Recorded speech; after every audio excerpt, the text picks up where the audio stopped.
ప్రభు బిడ్డలైన మీ అందరికీ నా హృదయపూర్వకమైన ధన్యవాదాలు చెల్లించుకుంటున్నాను. ముఖ్యంగా షమ్మా మినిస్ట్రీస్ వ్యవస్థాపకులు జాన్ వెస్లీ అయ్యగారికి, నన్ను ఎంతో ప్రేమించేటటువంటి జోసఫ్ అయ్యగారికి నా హృదయపూర్వకమైన ధన్యవాదాలు. ఎక్కడ జోసఫ్ అయ్యగారు అక్కడ ఉన్నారు. ఓకే, దేవుడు చాలా మంచి దేవుడు. ప్రభు యొక్క అద్భుతమైన కనికరం, ఆయన కృపను బట్టి మనమందరం ఈ రాత్రి ఈ స్థలంలో కూడి ఉండడం దేవుడు మనకిచ్చిన భాగ్యం. ఈ భాగ్యాన్ని మనము అదృష్టంగా భావించి ఆయన సన్నిధానంలో గడపడం చాలా మంచిది. మనుషులు రకరకాలైన వాతావరణాల్లో జీవిస్తూ ఉంటారు. అయితే దేవుడు మనల్ని ప్రేమించి ఈ మంచి వాతావరణాన్ని ప్రసాదించాడు. అందుకు ఆ గొప్ప దేవునికి నిజంగా కృతజ్ఞతలు మనం చెల్లించాలి. దేవుడు చాలా మంచి దేవుడు. ఒకసారి అందరూ మీరు కళ్ళు మూసుకొని, ప్రభా మీరు చాలా మంచి దేవుడని ఒక 3 సార్లు చెప్పండి గట్టిగా.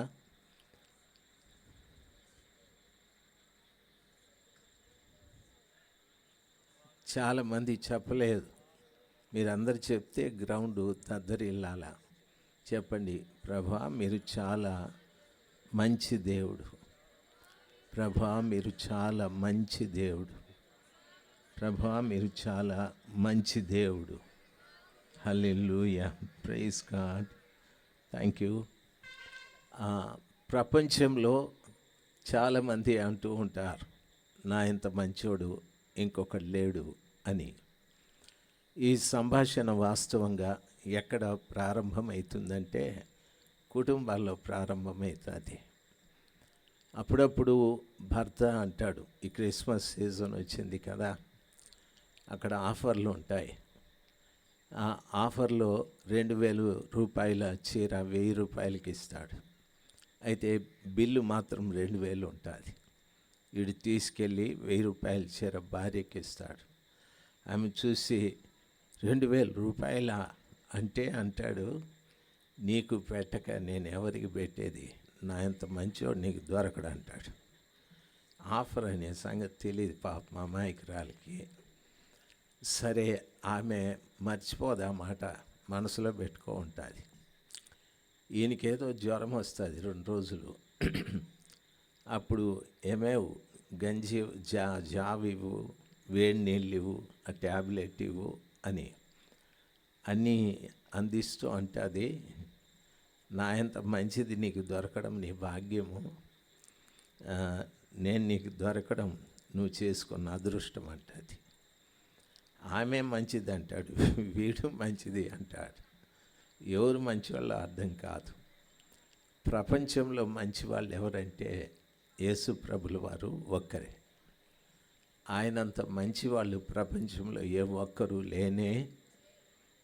లేనే చాలామంది చెప్పడం లేదు. ఆయనంత మంచివారు ప్రపంచంలో ఎవరు లేరు. మన కోసం దేవుడిగా ఉండవలసినటువంటి ఆ గొప్ప భాగ్యాన్ని విడిచిపెట్టి నరులలో నరుడుగా ఆయన జన్మించి మనందరి పాపాల కోసం కపాలమని అర్థమిచ్చే గొల్గొతా కొండపైన సిలువలో తాను మరణించాడు.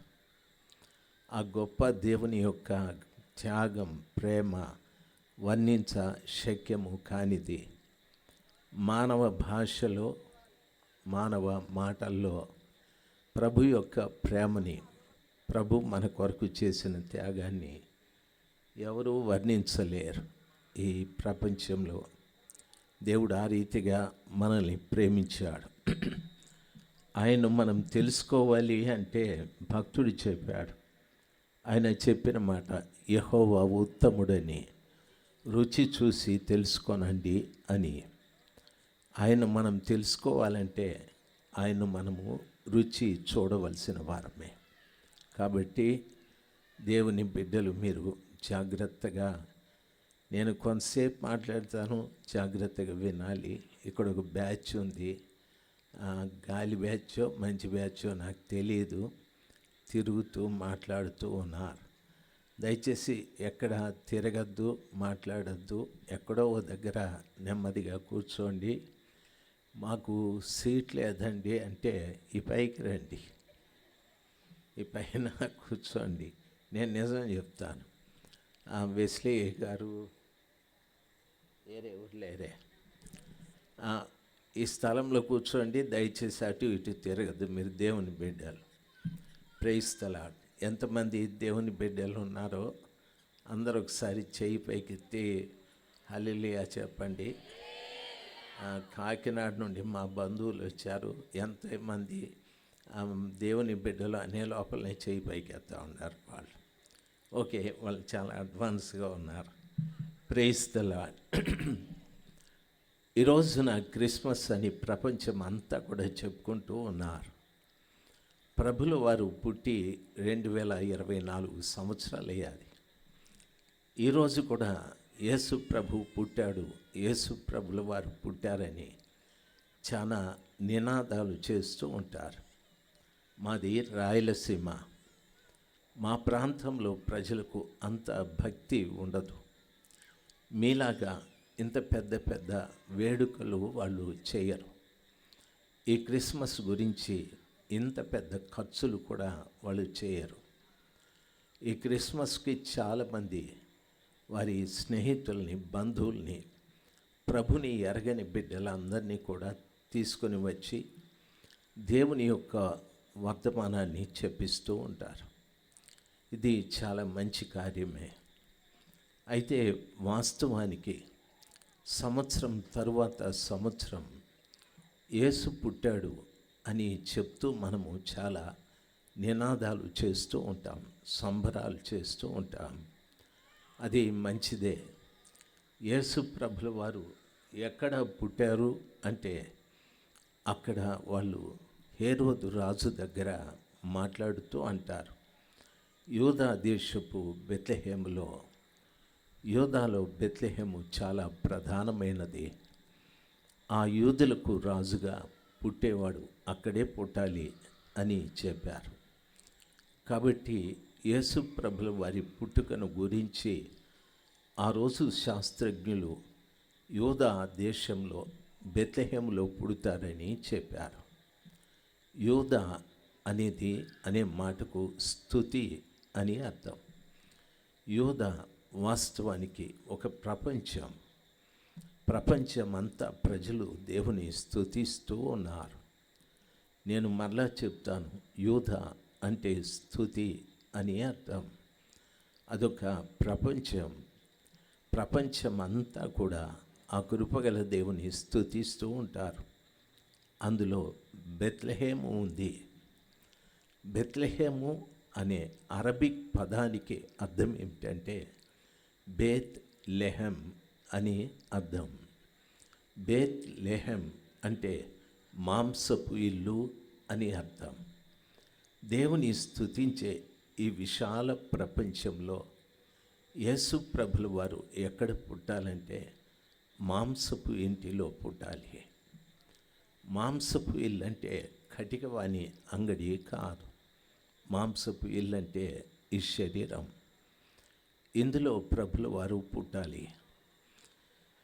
నేను అడిగే ప్రశ్న మీలో చాలామంది మీ స్నేహితులకి, బంధువులకి చెప్పుంటారు, ఈరోజు మా చర్చిలో క్రిస్మస్ వేడుకలు జరుగుతాయి, రండి. ఎవరో ఒక దైవ సేవకుడు వస్తారు, యేసు ప్రభుల వారిని గురించి చెప్తారని చాలామందికి మీరు ఆహ్వానం ఇచ్చి ఉంటారు. అది తప్పేమీ కాదు. మీ ఆహ్వానం మంచిది, వారు రావడం కూడా మంచిదే. అయితే నా మనవి, యేసయ్య పుట్టి 2024 సంవత్సరాలు అయిపోతూ ఉంది. నేను అడిగే ప్రశ్న, స్తుతి అను ఈ విశ్వంలో, ఈ ప్రపంచంలో బెత్లెహేం అని చెప్పబడిన మాంసపు ఇల్లైన నీ ఇంటిలో ప్రభువు పుట్టాడా, అనగా నీలో ప్రభువు పుట్టాడా అని నిన్నొక ప్రశ్న ఈ రాత్రి ఈ సమయమందు ప్రభు అడుగుతూ ఉన్నాడు. నేను పుట్టాను, నేను చనిపోవాలి, చనిపోయాను, నేను తిరిగి పునరుద్ధానుడై లేవాలి, లేచాను.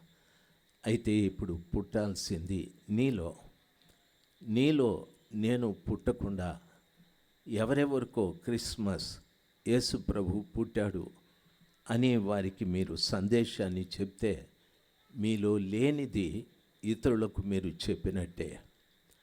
కాబట్టి ప్రభు ఈ రాత్రి సమయం ఈ స్థలంలో కూర్చున్న ప్రతి బిడ్డని కోరుకునేది మీలో నేను పుట్టాలి అని. బైబిల్ చెప్తాది, మీకు అందరికీ తెలుసు. యోసేపు గారు, మరియ తల్లి గారు ఆ బెత్లెహేముకు వెళ్ళి సత్రంలో స్థలం అడిగారు. వారికి సత్రంలో చోటు లేనందున పశువుల పాకలో ఆ తల్లి బిడ్డకు జన్మనిచ్చినట్టు వాక్యము సెలవిస్తుంది. వారు సత్రములో వెళ్ళి చోటు అడిగారని. సత్రము అనేటటువంటి దానికి మరొక పేరు క్షేత్రము అని అంటారు. క్షేత్రం అంటే సత్రము అని, క్షేత్రం అంటే ఒక పొలము అని, క్షేత్రం అంటే భార్య అని అర్థం.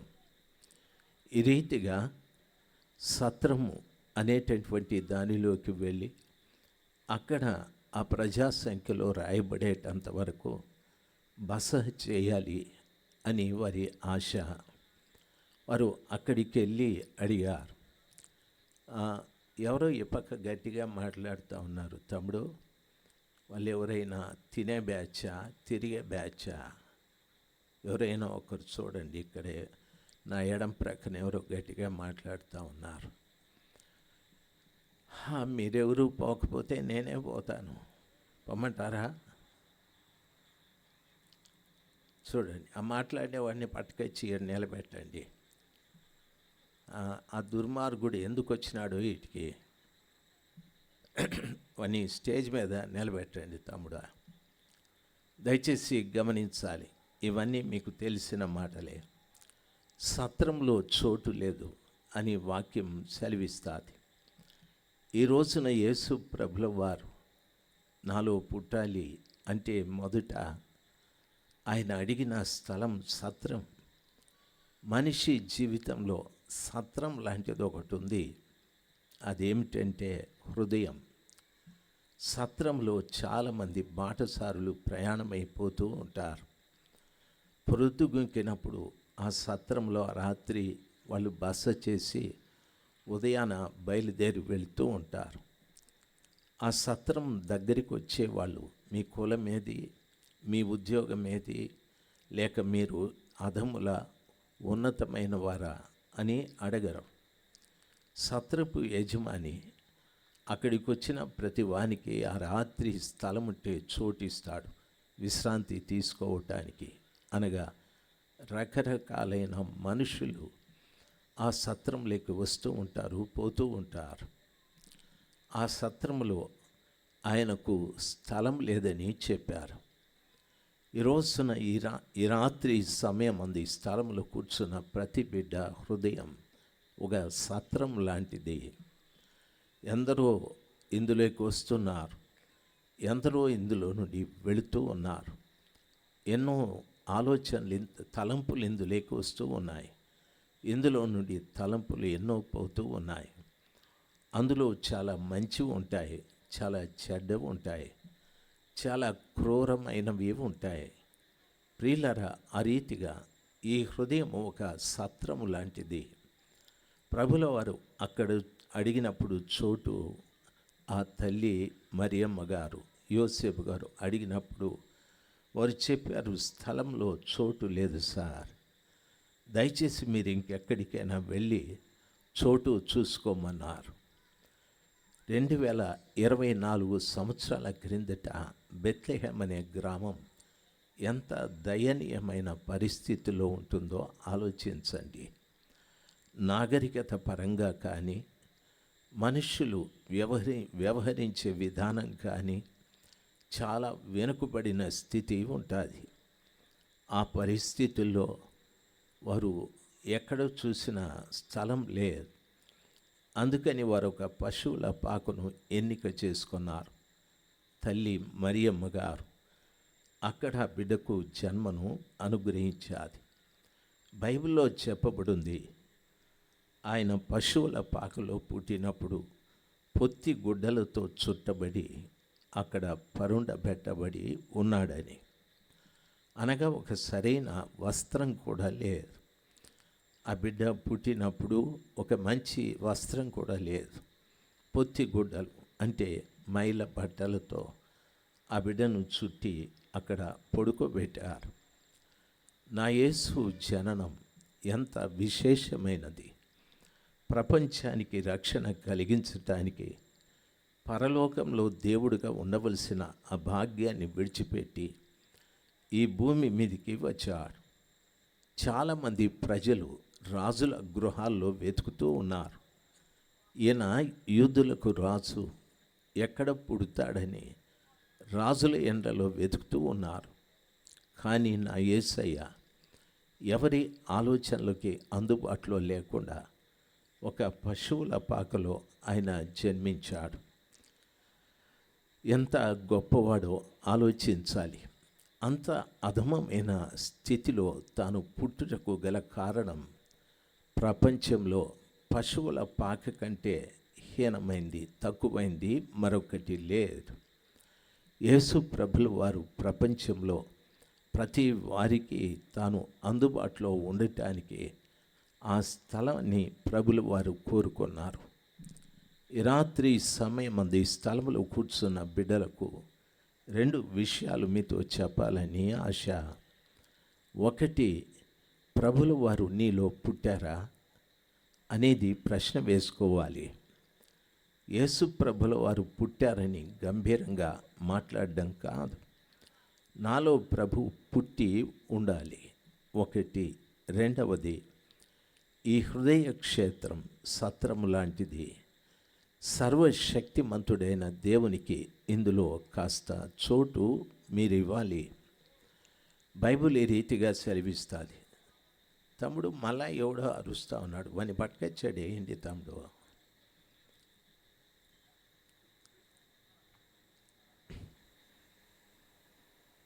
జోసఫయ్య గారు, కొంచెం మీ పరపత్తు ఉపయోగించి ఆ బెటాలియన్నిటికి పట్టుకొస్తే అందరూ చూస్తారు. మీ చర్చిలో బలాఢ్యులు ఎవరు లేరా నాయన?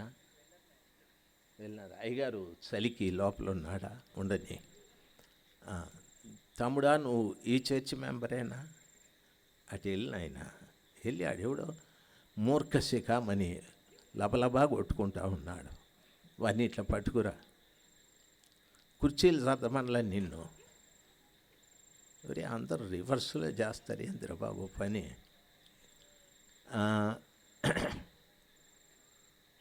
ప్రైజ్ ది లార్డ్ చెప్దాం అందరం, హల్లెలూయా చెప్దాం. నాకుండే బలహీనత ఏమిటంటే, ఎవడైనా నేను వాక్యం చెప్పేటప్పుడు అటు ఇటు తిరిగినా, ఇట్లా ఎవడైనా గొడవ చేసినా నేను చెప్పేది మర్చిపోతాను.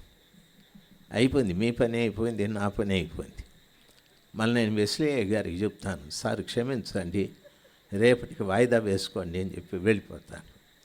అటు ప్రశాంతంగా మీరుంటే 4 మాటలు మీరు వింటారు. లేదు ఎవరో వాళ్ళని ఇట్లా పట్టుకురానాయన, ఏమో ఆ సభ చూద్దాము. మీరు ప్రార్థనా మందిరానికి వచ్చారా బాబు, మర్యాద కాస్త నేర్చుకోండి. అందరూ ఒకసారి గట్టిగా హల్లెలూయా చెప్దాం. ఈరోజు సాయంకాలం వెస్లీ అయ్య గారు నేను చలికి వణికిపోతానని ఓ మంచి స్వెటర్ కొనిచ్చినాడు. కొనిస్తే నా అదృష్టమో నా దురదృష్టమో దాన్ని ఇట్లా లాగే లోపల మొత్తం ఊడి చేతికి వచ్చింది.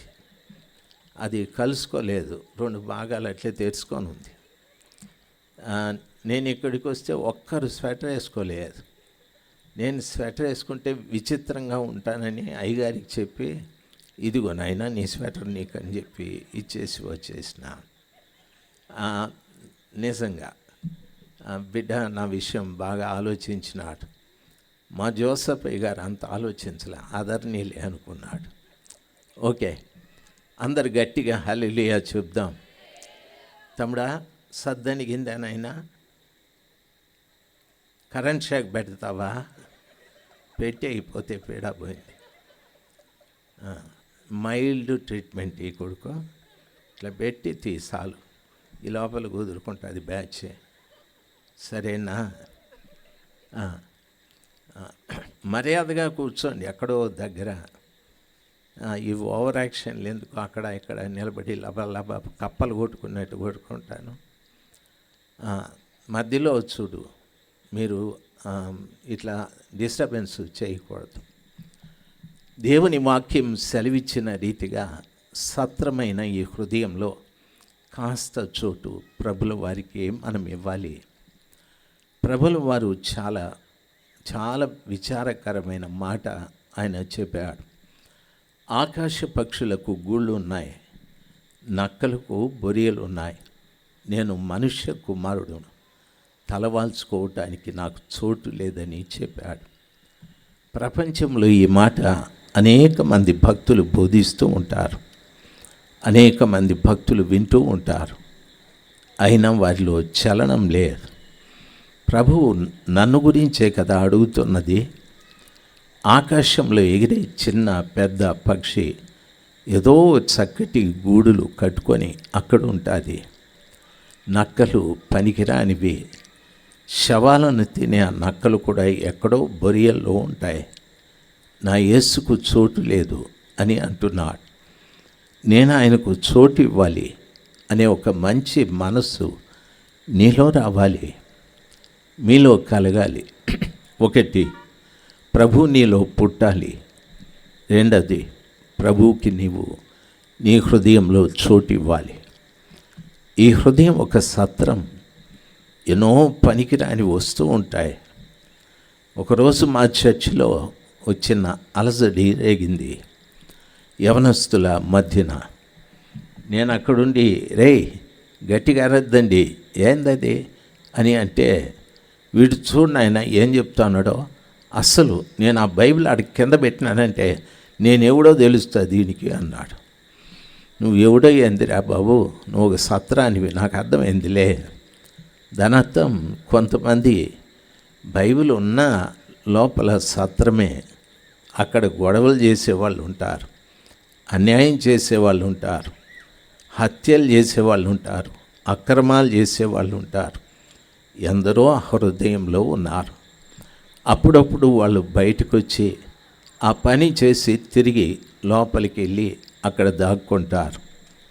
అందుకని ప్రభుల వారు అంటున్నారు, నేను ఎక్కడో లేను, హృదయం అనే తలుపు దగ్గర నిల్చుండి తడుతున్నాను.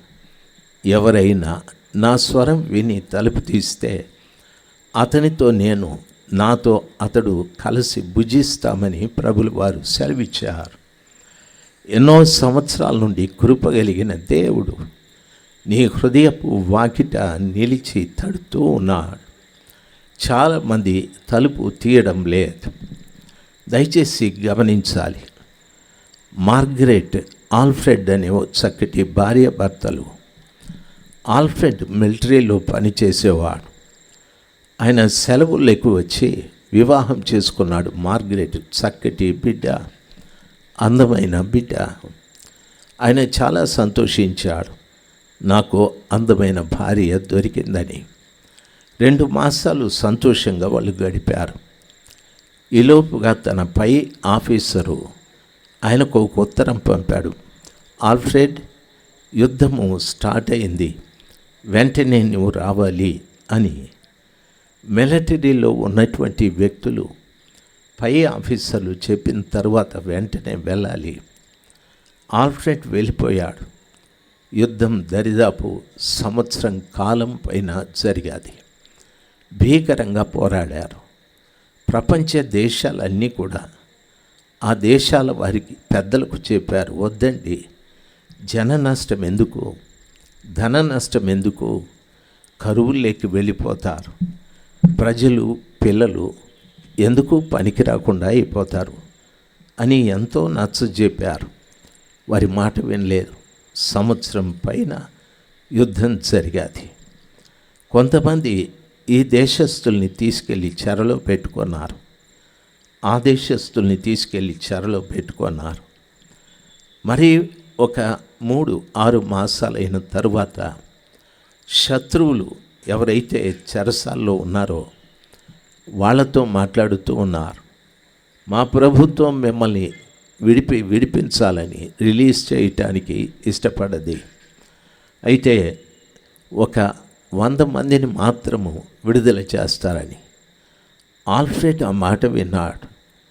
ఆ లిస్టులో నా పేరు కూడా ఉండాలని చాలా ఆరాటపడ్డాడు. ఆ జైలు అధికారి అక్కడికి వచ్చి ఆ లిస్ట్ అంతా చదువుతూ ఉన్నాడు. 100 మంది పేర్లు చదివాడు, కానీ ఆల్ఫ్రెడ్ పేరు లేదు. ఆ పేర్లు చదివి, రేపు మిమ్మల్ని మీ దేశపు బార్డర్లో దించేస్తారు, మీ ఇంటికి వెళ్ళొచ్చని అన్నారు. ఆల్ఫ్రెడ్ జైల్లో నుండి ఆ పట్టి చదివిన అధికారితో, సార్ నా పేరు ఆల్ఫ్రెడ్, దయచేసి ఆ లిస్టులో ఉందేమో చూడండి సార్ అని. వాళ్ళు అన్నారు, నీ పేరుంటే చదివేవాళ్ళు కదా, ఆగు అని ఆపేశారు. చాలా కృంగిపోయాడు. తిరిగి 3 మాసాలు అయ్యాది. అప్పుడు మరలా ఒక నోటీస్ వచ్చేది, ఈరోజు కూడా కొంతమందిని మిమ్మల్ని రిలీజ్ చేస్తాం, రేపు మీ లిస్ట్ వస్తుందని చెప్పారు. ఆల్ఫ్రెడ్ చాలా బాగా ఎదురు చూశాడు. ఆ రోజున జరిగిన సమాచారం, ఆ రోజు ఆల్ఫ్రెడ్ పేరు చదివారు. చాలా సంతోషించాడు. ఎన్నో ఊహలు. తాను 1.5 సంవత్సరం పైన శత్రువుల చేతిలో ఉన్నాడు. తన జుట్టు పెరిగిపోయాది, గడ్డం పెరిగిపోయాది, గోర్లు కూడా పెరిగిపోయాయి. అందమైన తన రూపం వికారంగా మారిపోయాది. వస్త్రాలు కూడా చాలా దయనీయంగా ఉన్నాయి. ఆల్ఫ్రెడ్ పేరు చదివిన తరువాత ఆయన ఆశ, నా భార్య మార్గరెట్ని వెళ్ళి నేను కలవాలి, నా భార్యకు నా జీవితంలో జరిగిన ఈ సమాచారం అంతా చెప్పాలి అని ఎంతో ఆశపడ్డాడు.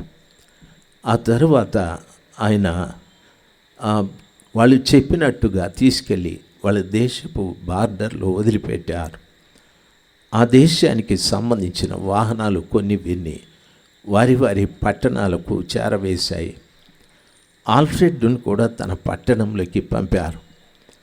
ఆల్ఫ్రెడ్ తన పట్టణాన్ని చూశాడు, కళ్ళు తెరిచి అంతా చూస్తే పట్టణం ఎక్కడో, కానీ పట్టణం అంతా బాగానే ఉంది. తాను ఉన్నటువంటి ఆ ఇంటి వీధిలోకి వచ్చి చూశాడు. దూరాన తన ఇల్లు కనిపిస్తూ ఉంది. నా ఇల్లు ఎక్కడైనా పడిపోయాదా, ఏ బాంబైనా దాని మీద పడ్డదా అనే భయంతో, లేదు ఇల్లు నిక్షేపంగా ఉంది. ఆయన పరిగెత్తుకుంటూ వెళ్ళాడు. నా భార్య ఇంటిలోనే ఉంది అని పరిగెత్తుకుంటూ వెళ్ళి తలుపు దబదబా తట్టి, మార్గరెట్ మార్గరెట్ అని పిలిచాడు. ఇంకా గట్టిగా పిలిచాడు, మార్గరెట్ నేను వచ్చాను, ఆల్ఫ్రెడ్ని వచ్చాను, తలుపు తీమా, మార్గరెట్ తలుపు తీమ్మని. 1 నిమిషం అయిపోయాది, 2 నిమిషాలు అయిపోయాది, 3 నిమిషాలు అయిపోయాది. ఆయన ఆతృతతో శబ్దం చేసి మాట్లాడే మాట ఆ ఇంటి చివరి దాకా వినిపిస్తుంది, కానీ ఇంట్లో నుండి ఎవరు తలుపు తీసి రాలేదు. ఆల్ఫ్రెడ్ చాలా భయపడిపోతూ ఉన్నాడు. నా భార్య ఏమైనా ఈ యుద్ధ పరిస్థితుల్లో చనిపోయేదా అని ఆయన అక్కడే నిలబడి గట్టిగా, మార్గరెట్ తలుపు తీ అని గట్టిగా తలుపు కొడుతూ అరిచాడు. కొద్దిసేపు అయిన తరువాత తలుపు చిన్నగా తెరిచారు. తెరిస్తే అవతల పక్క మార్గరెట్, యువతల ప్రక్కన ఆల్ఫ్రెడ్. ఆమె అట్లా దిగులుగా చూసి వెంటనే తలుపు మూసేసేది. తలుపు మూసేసి ఇంకా తలుపు తేలేదు. ఆ షాక్తో ఆల్ఫ్రెడ్ గారు మార్గరెట్ మార్గరెట్ అని పిలుస్తూ అక్కడే కుప్పకూలి చనిపోయాడు ఆయన. తర్వాత మార్గరెట్ తలుపు తెరిస్తే ఆయన శవమై పడి ఉన్నాడు. ఎందుకు? ఆమె భార్య కదా, ఇతడు భర్త కదా. 1.5 సంవత్సరం తర్వాత యుద్ధభూమి నుండి వచ్చిన తన భర్తకు తలుపెందుకు తెలియదు అంటే, ఈయన యుద్ధానికి వెళ్ళి 1.5 సంవత్సరం అయ్యాది. అందరూ అనుకున్నారు యుద్ధంలో చనిపోయాడు, లేకపోతే ఈ పాటికి అతని వివరాలు తెలిసేటివి కదా అని వారు వీరు బంధువులు మాట్లాడి మార్గరెట్కి ఇంకొక వివాహం చేశారు. మార్గరెట్ 2వ పర్యాయం చేసుకున్న భర్త లోపల ఉన్నాడు, మొదటి చేసుకున్న భర్త బయట ఉన్నాడు. ఆయన ఎంత తట్టినా మార్గరెట్ తలుపు తీయలేదు. ఈ రోజున చాలామంది బిడ్డలు యేసు ప్రభుల వారికి ఎందుకు హృదయాన్ని తెరవలేకపోతున్నారు తెలుసా? మరొకడు లోపలున్నాడు కాబట్టి. ఆ లోపల ఉన్నవాడు వాస్తవంగా స్వపురుషుడు కాదు. లోపల ఉన్నవాడు వాస్తవంగా పరపురుషుడు, సాతానుడు. కాబట్టి మధ్యలో మనం దేవుని స్వరం ఏమిటో వింటున్నాం. ఆ కృపగల దేవుని యొక్క గొప్పతనం ఏమిటో మనకు తెలుసు. కానీ తలుపు తీయలేని పరిస్థితి. మార్గరెట్ లాగా ఆమె భర్త చనిపోతే వాడి మీద పడి భయంకరంగా ఏడ్చాది. చచ్చిన తర్వాత ఏడ్చాది. బ్రతికినప్పుడు తన ఇంటి తలుపు తెరవలేకపోయాది. రాత్రి సమయం అందు ప్రభు మాట్లాడే మాట అదే.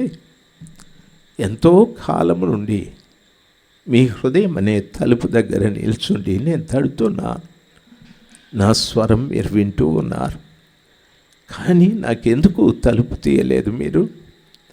ప్రభువు అడిగే ఈ చిన్న ప్రశ్నకి ఇక్కడున్న ప్రతి తల్లి, ప్రతి తండ్రి, తమ్ముడు, చెల్లెమ్మ జవాబు చెప్పాలి.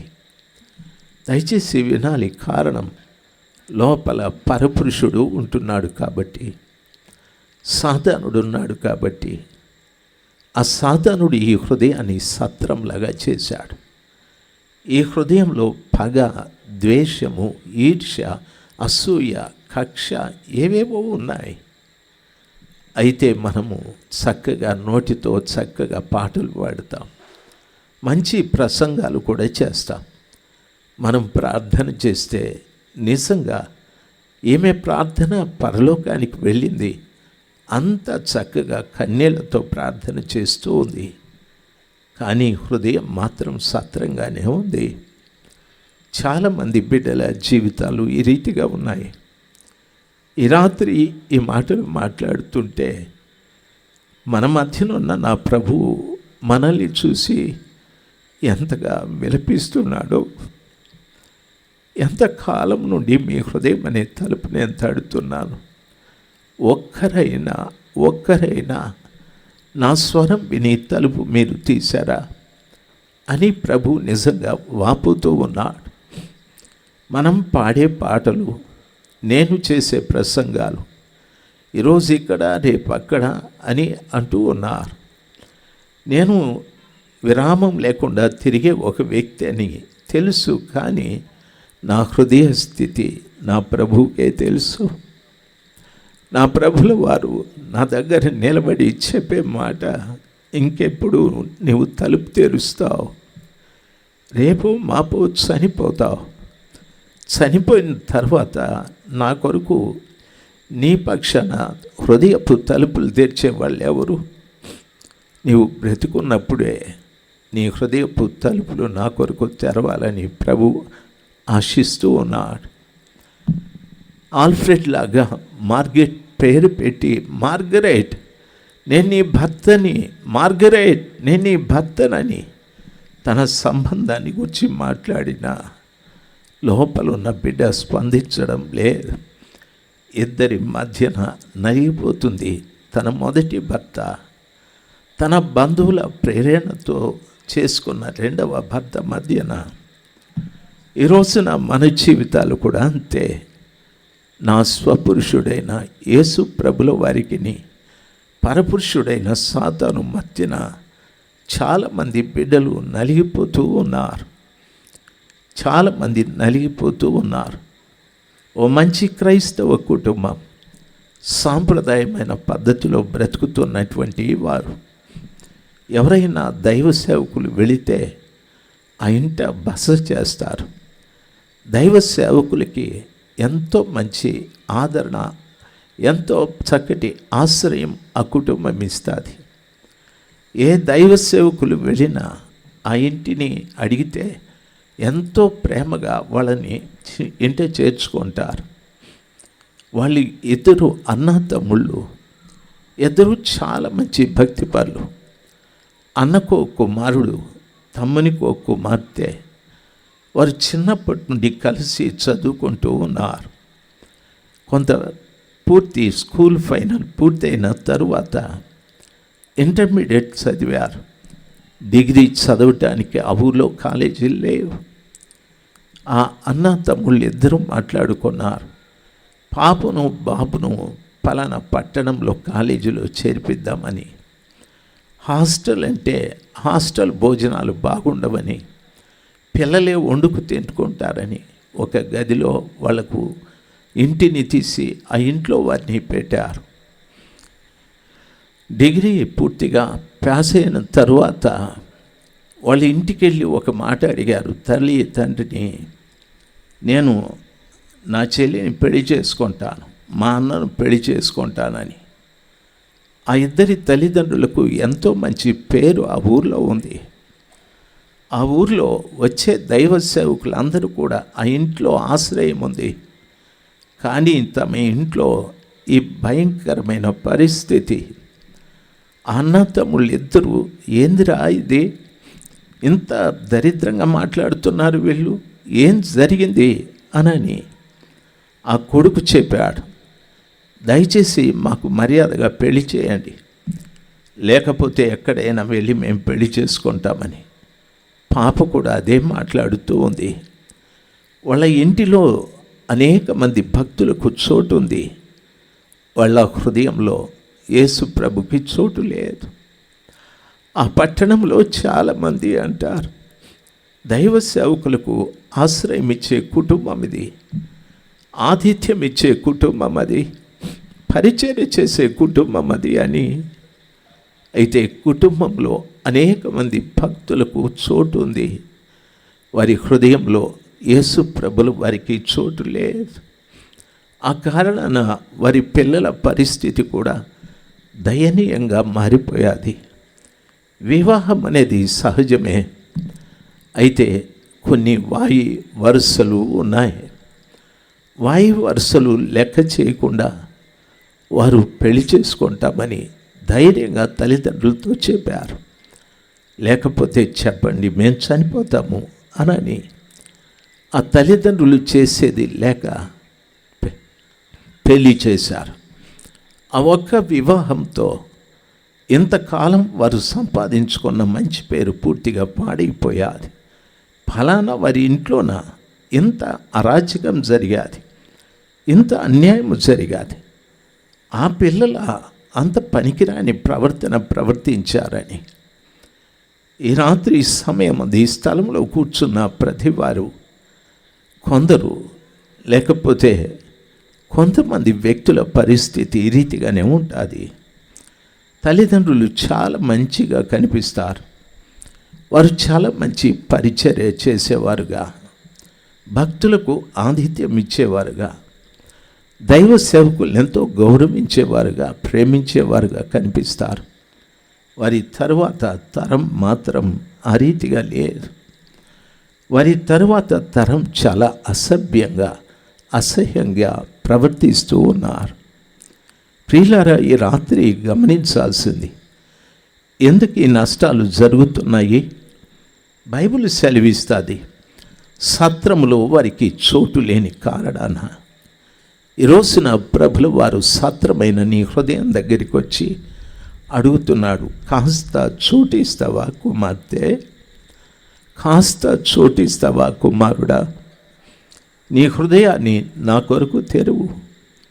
బైబిల్ సెలవిస్తుంది, ఎవడైనా నువ్వు నా స్వరం విని తలుపు తీస్తే అతనితో నేను, నాతో అతడు కలిసి భుజిస్తామన్నారు. యేసయ్యతో నేను కలిసి భుజించే ఆహారము యేసు ప్రభు దగ్గర ఏముంది? యేసు ప్రభుల వారు నాతో కలిసి భుజించటానికి నా వద్ద ఆహారం ఏముంది అంటే, నాలో ఉన్న పాపాన్ని ప్రభుల వారు భుజిస్తారు. ఆయనలో ఉన్న పరిశుద్ధతని నన్ను భుజించటానికి అవకాశాన్ని దయచేస్తాడు. నా హృదయాన్ని నేను తెరిస్తే నా హృదయంలో ఉన్న పాపం అంతా కూడా ఆయన భుజించి ఆయన హృదయంలో ఉన్న పరిశుద్ధత అంతటినీ కూడా పవిత్రత అంతటినీ నేను భుజించేటట్టుగా చేస్తాడు. నాలో పాపం ఆయనలోని పరిశుద్ధత నాలోనికి వచ్చు రీతిగా ప్రభు కార్యం చేస్తాడు. ఈ రాత్రి సమయమందున యేసు ప్రభులు వారికి సత్రమని చెప్పబడిన ఈ హృదయంలో కాస్త చోటు పాట పాడేంత వరకే మనం ప్రభు పిల్లలమా. వాక్యం బోధించే అంతవరకే నేను ప్రసంగికుడనా, ప్రార్థన చేసే అంతవరకే నేను భక్తుడనా, తిరిగి నా హృదయం సత్రమైపోతుందా? ఆలోచించాలి. తరం తర్వాత తరం భక్తి పెరగాలి. అయితే తరం తర్వాత తరం భక్తి క్షీణ దశలోకి వచ్చేస్తూ ఉంది. ఎంతోమంది తల్లులు ఏడుస్తూ ఉన్నారు, తండ్రులు ఏడుస్తూ ఉన్నారు.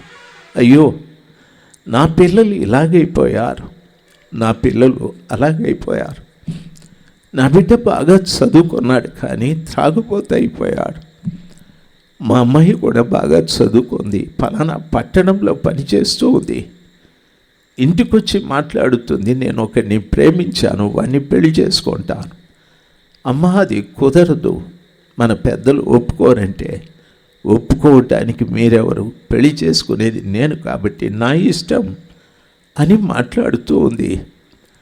నేనేం చేయాలనో అర్థం కాలేదని తల్లి చెప్తుంది. మీ తండ్రికి ఎలాగ చెప్పాలి? నువ్వు చెప్పకపోతే నేనే చెప్తానని తెగించి మాట్లాడుతూ ఉంది. ఏమి భయంకరమైన వాతావరణం! హృదయం అనే సత్రంలో లోక రక్షకుడైన యేసు ప్రభుల వారికి ఇంత చోటు. నీకున్న కోపానికి కొంత చోటు ఇచ్చావు, నీవు మాట్లాడే అబద్ధాలకు కొంత చోటు ఇచ్చావు, నీకున్న అక్రమాలు చేసే ఆ స్వభావానికి కొంత చోటు ఇచ్చావు, అన్యాయాలు చేసే స్వభావానికి చోటు ఇచ్చావు. నా యేసుకి చోటు ఎక్కడా? ఆయన అంటున్నాడు, ఆకాశ పక్షులకు గూళ్ళు ఉన్నాయి, నక్కలకు బొరియలున్నాయి, నేను మనుష్య కుమారుడను తలవాల్చుకోవటానికి కాస్తైనా చోటు లేదే అని నా ప్రభుల వారు మాట్లాడుతూ ఉన్నారు.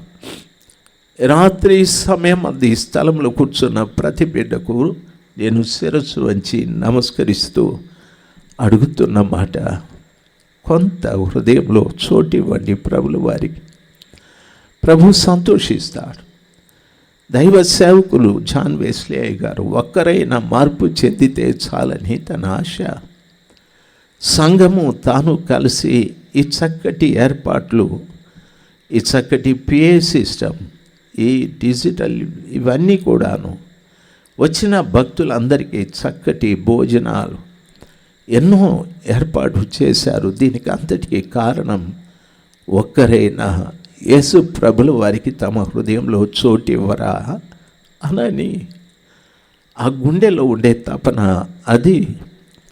రాత్రి సమయం అది స్థలంలో కూర్చున్న ప్రతి వారికి, మీకు తెలుసో తెలియదో, మీ ప్రక్కన ఆత్మస్వరూపిగా నిలబడ్డ నా యేసు ప్రభుల వారు నాకంటే ఎక్కువగా, మీ దైవ సేవకుని కంటే ఎక్కువగా మదన పడిపోతూ ఉన్నాడు. నా బిడ్డ ఇంకా ఎప్పుడు నా కొరకు హృదయాన్ని తెరుస్తుంది?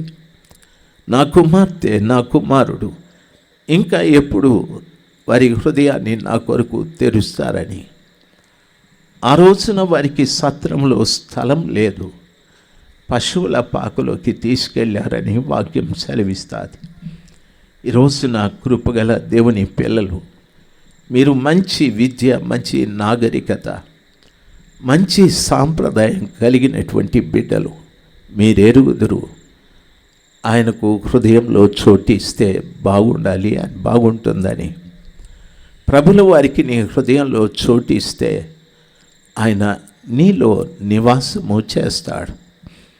ఆయన నీలో నివాసము చేస్తే ఆయన శ్రేష్టమైన గుణలక్షణములన్నీ కూడా నీలో ప్రారంభమవుతాయి. ఆయనలో ఉన్న శ్రేష్టమైన లక్షణాలు ఏమిటి అని అడిగితే, దేవుడు లోకమును ఎంతో ప్రేమించెను అని వాక్యం సెలవిస్తుంది. ఆ ప్రేమను గురించిన ఎత్తు, పొడవు, వెడల్పు, లోతు ఇంతవరకు తెలియదు.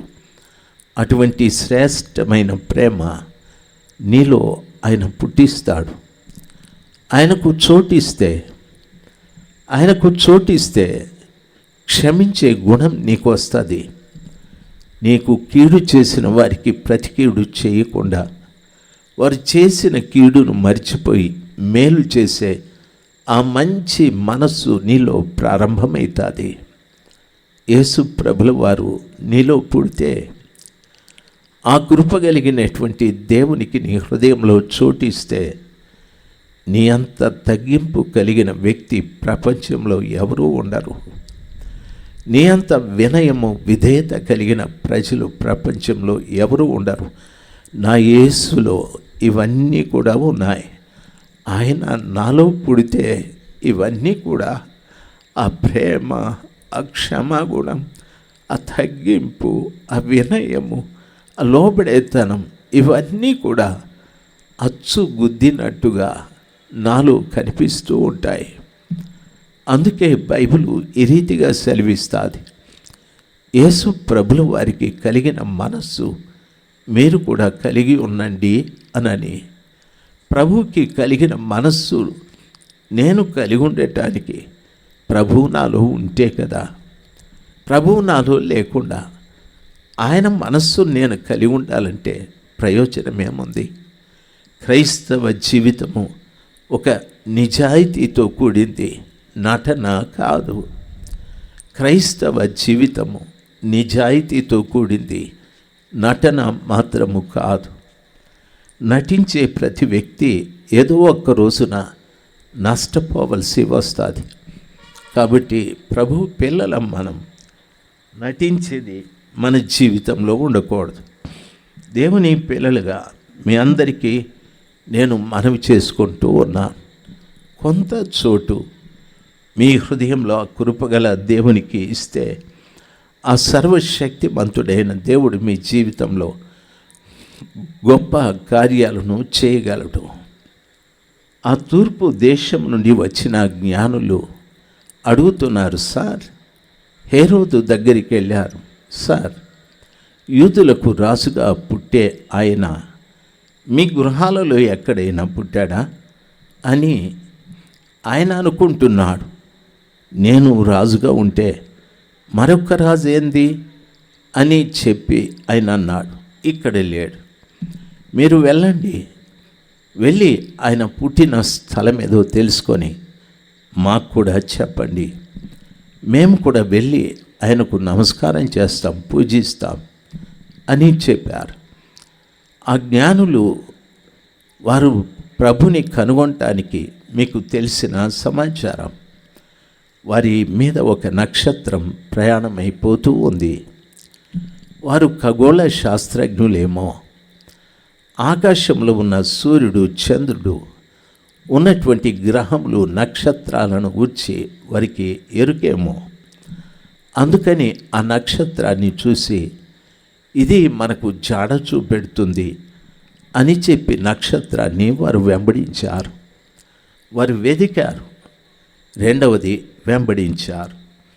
దయచేసి వెతికింది భూమి మీద, వెంబడించింది పరలోక సంబంధమైన వాటి మీద. ఈ రోజున ప్రభుని మనం వెదకాలి. నా ప్రభు ఎక్కడ దొరుకుతాడు అని వెదకాలి. ప్రభుని వెంబడించేటప్పుడు భూ సంబంధమైన వాటి విషయమై కాదు, పర సంబంధమైన వాటి మీద మనసు పెట్టాలి. పౌలు గారు కొలస్సీ పత్రికలో చెప్పాడు, మీరు భూ సంబంధమైన వాటి విషయమై చనిపోయారు, పర సంబంధమైన వాటి మీద మనసు ఉంచండి. అక్కడ క్రీస్తు యేసు తండ్రి కుడి పార్శ్వమున కూర్చున్నాడు అని వాక్యము సెలవిస్తుంది. ఆ కృప కలిగిన దేవుడు పరలోకంలో తండ్రి కుడి ప్రక్కన కూర్చున్నాడు. నేను వెదకాల్సింది భూమి మీదనే యేసయ్యని, వెంబడించాల్సింది పర సంబంధమైన వాటిని. దేవుని వాక్యంలో పౌలు ఆ రీతిగా చెప్పాడు. ఆకాశంలో ఉన్న నక్షత్రాన్ని వారు ఎరిగి ఆ నక్షత్రాన్ని బట్టి వారు వెంబడిస్తూ అది బెత్లెహేంలో వెళ్ళి ఓ పశువుల పాక దగ్గర ఆగాది. వీళ్ళు తూర్పు దేశపు జ్ఞానులు. వారు ఎదురు చూసినటువంటి ఆ గొప్ప యూదుల రాజుకి కానుకలు కూడా తెచ్చుకున్నారు. ఆ పశువుల పాక దగ్గరికి వెళ్ళి ఆగితే చూసినప్పుడు ఓ తల్లి, ఒక తండ్రి, అది ఒక మైలబడ్డ ప్రదేశం. ఆ చంటి బిడ్డ పొత్తిగుడ్డలతో చుట్టబడ్డాడు. చెప్పుకోవటానికి లేక చూడటానికి అక్కడ వారిలో విశేషమేమీ లేదు. కాకపోతే నక్షత్రం అక్కడికి వచ్చి ఆగాది. వెంటనే వాళ్ళు అక్కడ నిలిచి ఆ శిశువును చూసి అత్యానంద భరితులయ్యారు. యూదుల రాజు అక్కడ వెదికాం, యూదుల రాజు ఇక్కడున్నాడని అత్యానంద భరితులై వారు సాష్టాంగపడి నమస్కారం చేశారు. వారు పెట్టెలు విప్పి విలువైన సాంబ్రాణి, బోళము, బంగారము కానుకలుగా అర్పించారు. క్రైస్తవ్యం అనేటటువంటి దానికి చక్కటి పేరేమిటంటే అర్పించడం. రాత్రి సమయమందు నీ జీవితాన్ని ప్రభుల వారికి అర్పించడం. రాత్రి సమయమందు నీ జీవితాన్ని ప్రభుల వారికి అర్పణగా అర్పించడం. ఆయనకు మన జీవితం అర్పించకుండా ఎన్ని సంవత్సరాలు క్రిస్మస్ అంటే అది ఆచార సంబంధమైనదిగా ఉంటుంది, కానీ ఆత్మీయంగా ఉండదు. ఈరోజున ప్రభుల వారిని అడగండి, ప్రభువా, నా జీవితాన్ని నేను నీకు అర్పణగా అర్పిస్తాను. వారు బాగా తెలివైన వారే, జ్ఞానులే. వారి పెట్టెలు విప్పి తెరిచి ఖరీదైనవి సాంబ్రాణి, బోళము, బంగారము ఈ మూడింటిని ప్రభుల వారికి అర్పించారు. రాత్రి సమయమందు నీ జీవితంలో క్రీస్తు ప్రభుల వారికి ఒక విలువైనది ఆయనకు అర్పణగా అర్పిస్తే ఎలాగుంటుంది? దయచేసి గమనించాలి. బంగారము పరిశుద్ధతకు సూచన. అది ప్రత్యక్షపు గుడారంలో ఉన్న ప్రతి ఉపకరణము మీద బంగారు రేకుతో పొదిగించి ఉంటారు. పరిశుద్ధ స్థలం, అతి పరిశుద్ధ స్థలంలో.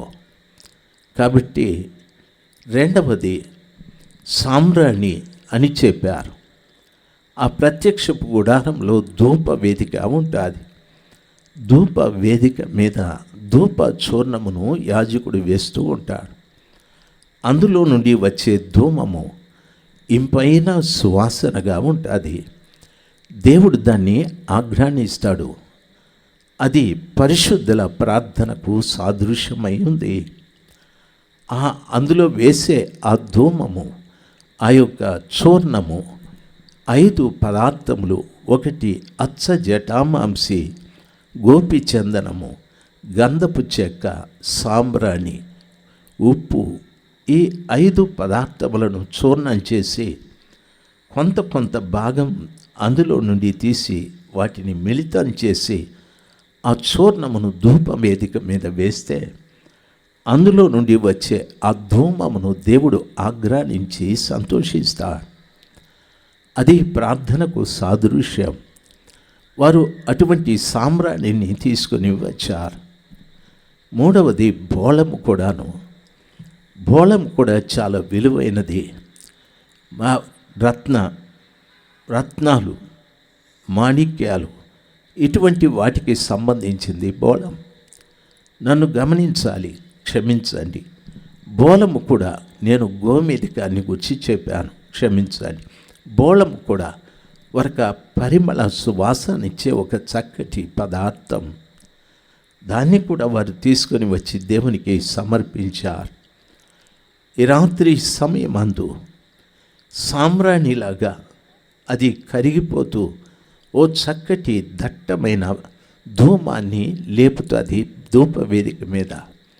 బోళం కూడాను ఓ చక్కటి పరిమళ వాసన వచ్చే ఒక పదార్థం.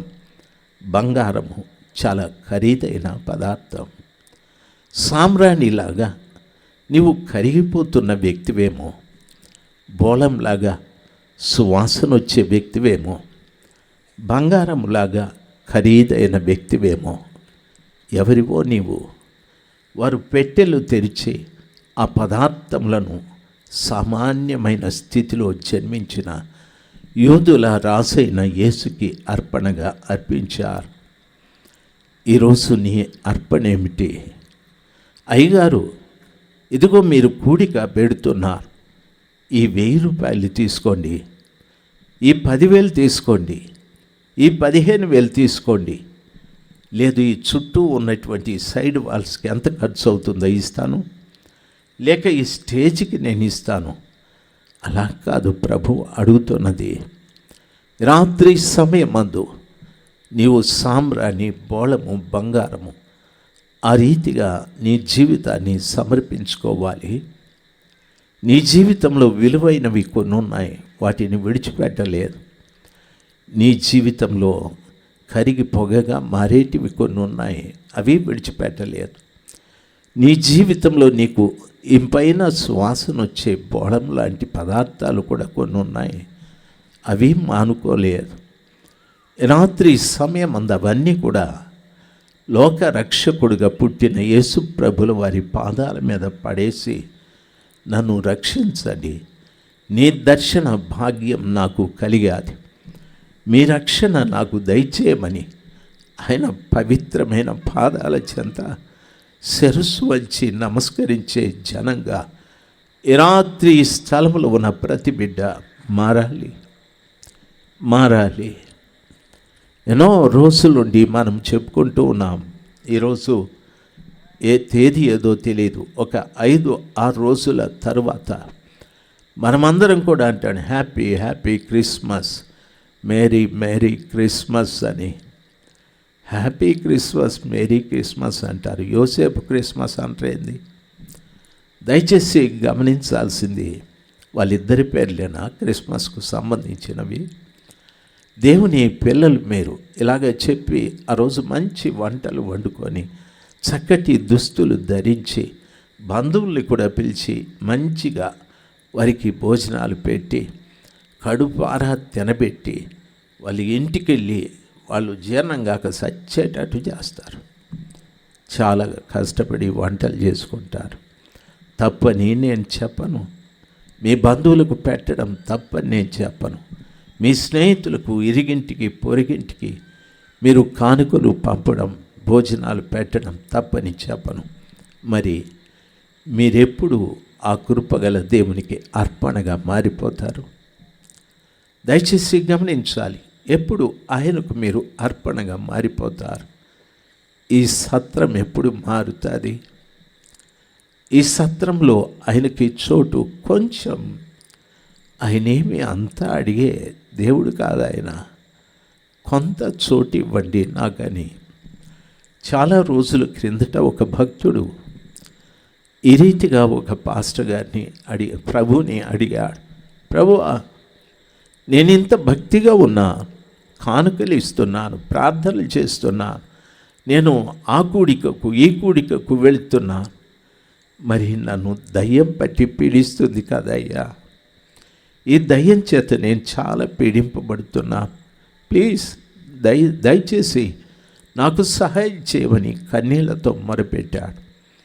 ఒక రోజున ప్రభు అతనికి ప్రత్యక్షమై చెప్పాడు, సరే నువ్వు రోజు చాలా కన్నీళ్లతో ప్రార్థన చేస్తున్నావు, ఏం జరుగుతుందని. మధ్యరాత్రి అయితే ఎవరో నా ఇంటి తలుపుని తడతారు సార్, నేను తలుపు తీస్తే వెంటనే దయ్యం లోపలికి వచ్చేస్తుంది. లోపలికి వచ్చి నన్ను నానా బీభత్సం చేస్తుంది. నేను చాలా భయంకరంగా బాధపడిపోతున్నాను. శారీరకంగా నిద్ర ఉండదు, శరీరం అంతా నొప్పులు, బాధలు, ఎన్నో రకాల రోగాలు నన్ను పీడించేస్తున్నాయి అని ప్రభు దగ్గర మొరపెడితే నన్ను ఏం చేయమంటావు అని ప్రభు అడిగాడు. దయచేసి ఆ దయ్యం నుండి నాకు విడుదల ఇవ్వండి అని చెప్పి, ఆయన మంచి సంపన్నుడు, డబ్బున్న వ్యక్తి, మంచి ఇల్లు కట్టాడు. అన్నాడు, సార్ మీకు అభ్యంతరం లేకపోతే ఈ మొదటి గృహంలో మీరుండండి, ఈ గదిలో మీరుండండి సార్. ఆయన ఉద్దేశం తలుపు తీస్తూనే ఆ గదే ప్రత్యక్షమవుతుంది. కాబట్టి ఈసారి సాతానుడు తలుపు తీస్తే ప్రభు ప్రత్యక్షమవుతాడు. వాడు ఇంకా రాడనుకున్నాడు. ఆ రీతిగా ప్రభువుకు ఆ గది ఇచ్చాడు. తర్వాత రెండవ రోజు కూడాను వాడిని తలుపు తట్టారు. తడితే వీడు వెళ్ళి తలుపు తీస్తే అక్కడ యేసు అనుకున్నాడు. యేసయ్య లేడు. సేమ్ సాతానుడు తిరిగి వచ్చాడు. లోపలికి వచ్చి వాడిని ఆ రాత్రి కూడా చాలా ఇబ్బంది పెట్టాడు. ఆ వారమంతా ఇబ్బంది పెట్టాడు. మళ్ళా ఏడ్చాడు ఇతడు, ప్రభువా నా ఇంట్లో నీకు చోటు ఇచ్చానే అని. ప్రభులు వారు అన్నారు, నీవు ఈ గదే ఇచ్చావు, నేను ఈ గది విషయంలోనే బాధ్యత కలిగి ఉంటానని. ఓష్, అలాగా, అయితే ఈ 3 గదులు మీరే తీసుకోండి, నేను ఆ గదిలో ఉంటానని చెప్పాడు. ఆ 3 గదులు ప్రభువు తన స్వాధీనంలో పెట్టుకున్నాడు. అయినా సాతానుడు వచ్చి తలుపు తడితే వీడు ఏమారపాటును తలుపు తీశాడు. సాతానుడు లోపలికి వచ్చి తిరిగి సేమ్ ప్రాబ్లం కంటిన్యూ అయ్యింది. మళ్ళా ఏడ్చాడు, మళ్ళా అడిగాడు, ప్రభువా ఎక్కడున్నారు మీరు, నా మీద కనికరం లేదా, జాలి లేదా అని. ప్రభుల వారు ప్రత్యక్షమై, ఏం కావాలి ప్రభు, మీరు నేను ఈ 4 గదులు నీకు ఇచ్చాను కదా, మరి వాడు రోజు వచ్చి నన్ను పీడిస్తున్నాడు, మీకు తెలియదానని. ప్రభు చెప్పాడు, నా కుమారుడా, నువ్వు ఎంత స్థలం నాకు ఇచ్చావో అంత స్థలాన్ని నేను కాపాడుతూ ఉన్నా, మిగిలిన స్థలం నాకు సంబంధించింది కాదు అంటే ఆడన్నాడు, ఇల్లంతా మీదే, ఇంకా నాకు ఇంట్లో ఈ గది ఆ గది లేదు, మొత్తం టోటల్ ఇల్లు అంతా మీదే అని చెప్పి ఆయన పాదాల మీద పడ్డాడు. ఆ రాత్రి తిరిగి మధ్యరాత్రిని ఎవరో తలుపు తడితే యేసు ప్రభుల వారు వెళ్ళి తలుపు తీశారు. సాతానుడు బయట నిలబడి అంటున్నాడు, రాంగ్ నెంబర్, సారీ జీసస్ అని ప్రక్కకు వెళ్ళిపోయాడు. ఎన్నో పర్యాయాలు మన జీవితంలో చేయకూడదు అనుకుంటున్న తప్పులు చేస్తూ ఉంటాం. అమ్మకు తెలియదు మన తప్పులు, నాయనకు తెలియదు మన తప్పులు. ఎన్నో పర్యాయాలు స్నేహితుడి ఇంటికి అంటాం, మేము బర్త్డే పార్టీకి అంటాం, ఎక్కడో సినిమాల్లోనో పబ్బుల్లోనో షికారులోనో ఎక్కడో తింటూ తిరుగుతూ మనం ఉంటాం. దేవుని బిడ్డలు ఆలోచించాలి. సర్వశక్తిమంతుడైన దేవుడి రాత్రి సమయమందు నీ జీవితాన్ని నాకు అర్పణగా అర్పించు కుమారుడా, పూర్తిగా అర్పించు. నీవు అర్పణగా అర్పించగలిగితే నీ జీవితాన్ని నేను భద్రపరుస్తాను, నేను కాపాడుతాను. ఈ భూమి మీద నువ్వు బ్రతుకున్నంత కాలం సాతానుడు నీ జోలికి రాకుండా, సాతానుడు నిన్ను ముట్టకుండా నిన్ను నేను భద్రపరుస్తానని ప్రభులు వారు సెలవిస్తూ ఉన్నారు. ఆ రోజున జ్ఞానులు ఏదో సామ్రాణి, బోళము, బంగారం అర్పించారని సంబరంగా పాటలు రాస్తాం, పాటలు పాడతాం.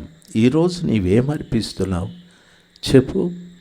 ఈ రాత్రి సమయమందు నీ ప్రక్కనే ఆత్మస్వరూపిగా ఉన్న నజరేయుడైన యేసు ప్రభులు వారికి ఏం అర్పిస్తావు తల్లి, ఏం అర్పిస్తావు నా ప్రేమైన తండ్రి?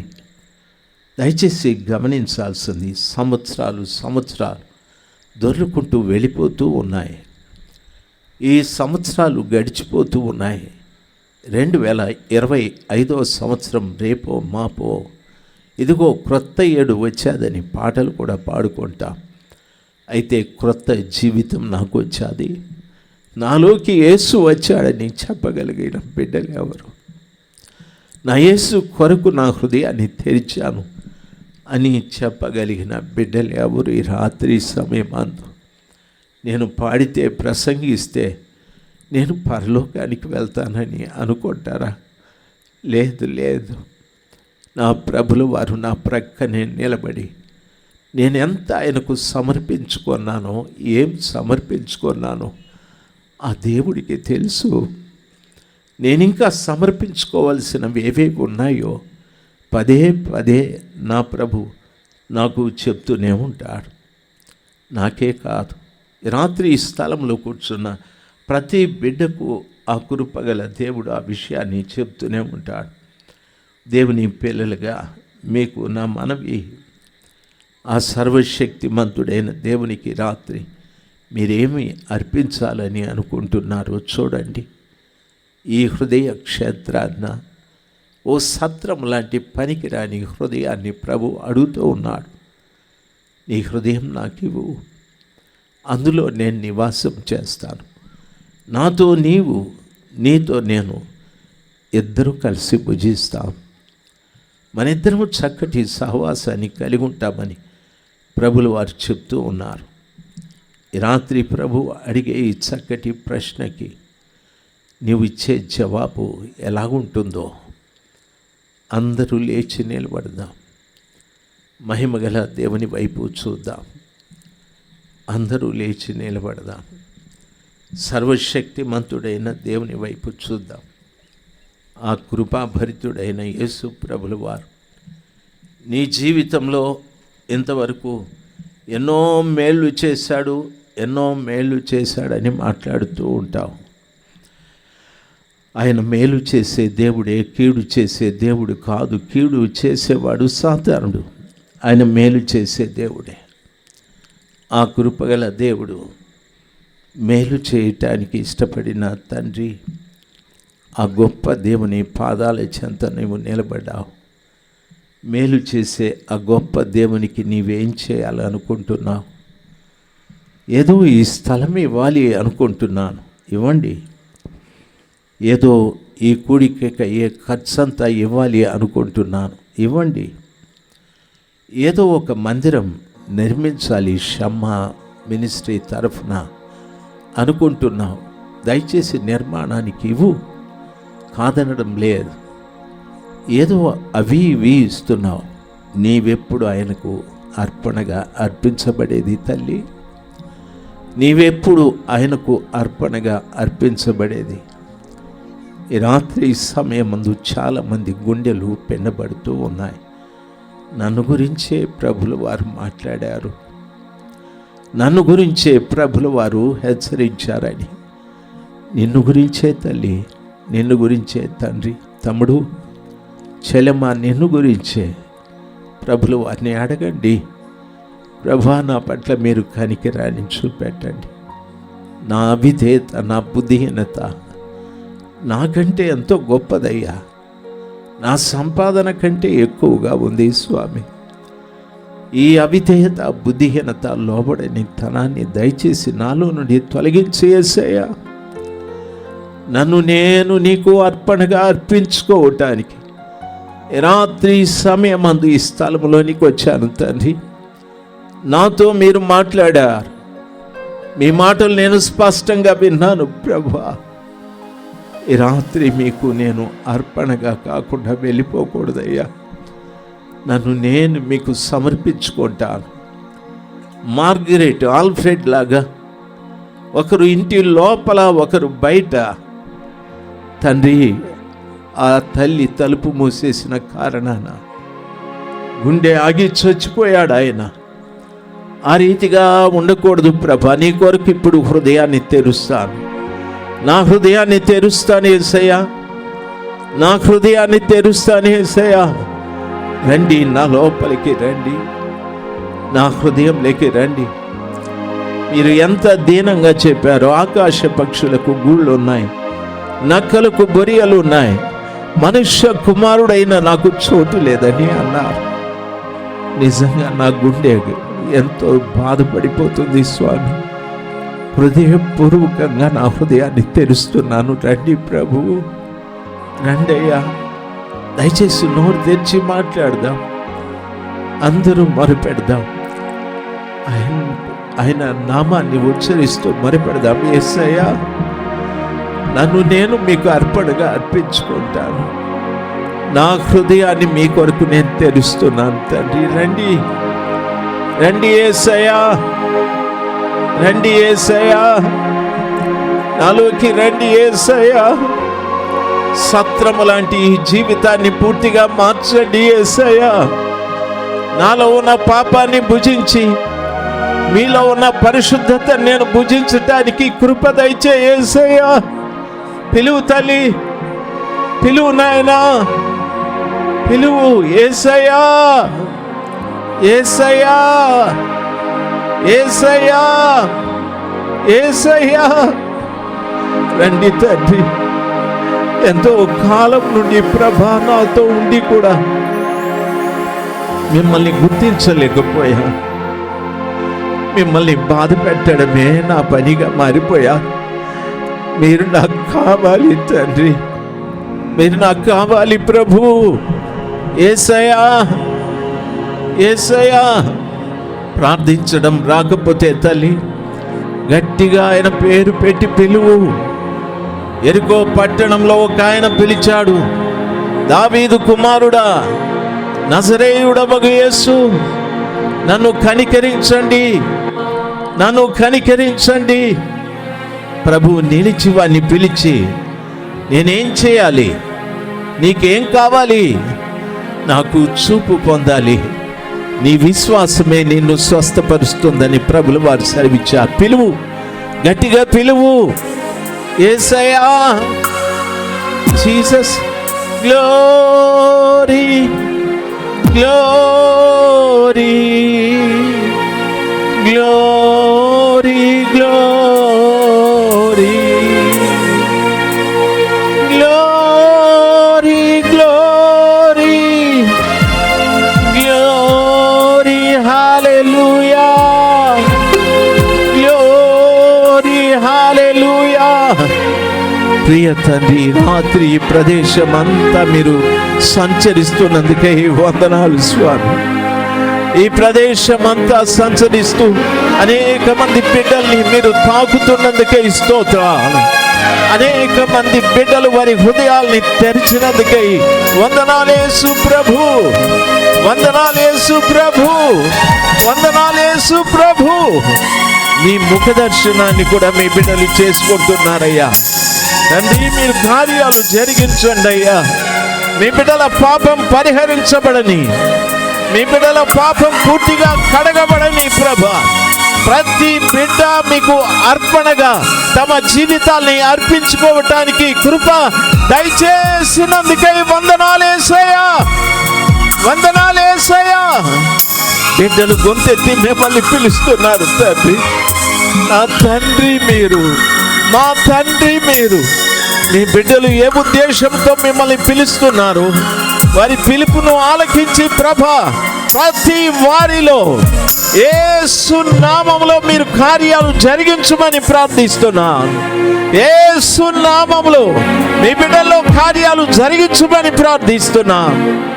మీ నామం మహిమపరచబడాలి తండ్రి, మీ నామం ఘనపరచబడాలి. ఈ రాత్రి విషయమై బిడ్డలు ఎంతో ఏడ్చారు, ఎంతో ప్రార్థించారు స్వామి. మీ అంత మంచి దేవుడు ప్రపంచంలో ఎవరు లేరయ్యా తండ్రి. మీరు ఇచ్చిన ఈ చక్కటి వాతావరణాన్ని బట్టి వేలాది వేల వందనాలు యేసు స్వామి, వేలాది వేల వందనాలు యేసు స్వామి, వేలాది వేల వందనాలు ప్రభువా, వందనాలు స్వామి. ఇంకా బిడ్డలు ఈ ప్రాంగణంలో చాలాసేపు ఉంటారయ్యా. మీరు కనికరిస్తే తండ్రి, రాత్రి మంచి వాతావరణం ఇవ్వండి, ఏ అంతరాయం లేకుండా సహాయం చేయండి. మీకే మహిమ తండ్రి, మీకే మహిమ ప్రభు, మీకే ఘనత ప్రభు, మీకే మహిమయ్యా.